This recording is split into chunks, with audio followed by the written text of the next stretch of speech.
Hello बच्चों, let us read this question. Question say that the probability that a certain person will buy a shirt is 0.2. The probability that he will buy a coat is 0.3. एक का 0.2 है, दूसरे का 0.3 है, and the probability that he will buy a shirt given that he buys a coat is 0.4. to find the probability that he will buy both shirt and a coat. चलिए अब सबसे पहले की कंसेप्ट की हम लोग बात कर लेते हैं। की कंसेप्ट जो यूज करेंगे हम लोग, है ना, की कंसेप्ट जो यूज करेंगे वो क्या यूज करेंगे। कंडीशन प्रोबेबिलिटी दिया हुआ है तो ऑब्वियस है हम लोग पी ए अपॉन बी या बी अपॉन ए वाला कंडीशन यूज कर लेंगे।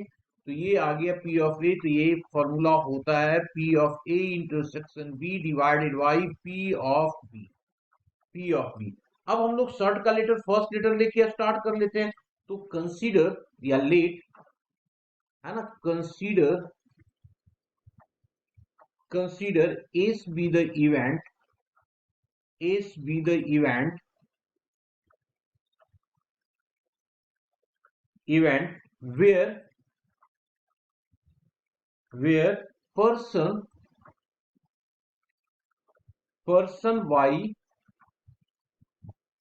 buys a shirt, a shard shirt, and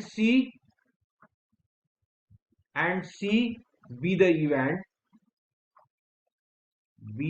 event where he buys a coat। ठीक है। अब हमारे पास जो गिवन है उसको लिख लेते हैं। क्या गिवन है? गिवन दैट क्या दिया हुआ है? प्रोबेबिलिटी ऑफ शर्ट का, शर्ट की प्रोबेबिलिटी क्या दिया हुआ हमारे पास? 0.2। एंड दिया हुआ है पी ऑफ सी, कोट की प्रोबेबिलिटी क्या दिया हुआ है हमारे पास? दिया हुआ है 0.3। एंड दिया हुआ है P of shirt divided by coat is equals to 0.4 दिया हुआ है। हम लोग क्या जानते हैं? वी नो दैट, अभी की कंसेप्ट में यूज किया ना, तो वी नो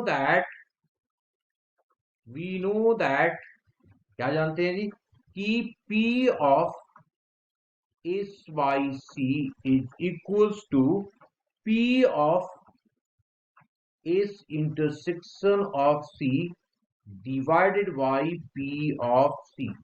अब हमारे पास दिया हुआ क्या क्या है? हमारे पास ये दिया हुआ है 0.4, और हमारे पास क्या दिया हुआ है जी? ये दिया हुआ है पी ऑफ एस इंटरसेक्शन नहीं हम लोगों को पता है, तो ये पी ऑफ कितना हो गया? S intersection of C divided by P of C. तो पी ऑफ सी कितना दिया हुआ है? 0.3। इससे हम लोगों ने क्या किया? क्रॉस मल्टीप्लाई करके इसको यूज कर दिया।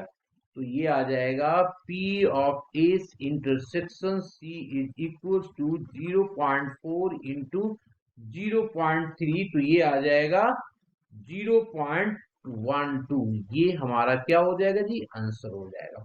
Hope you understood it well. Best of luck.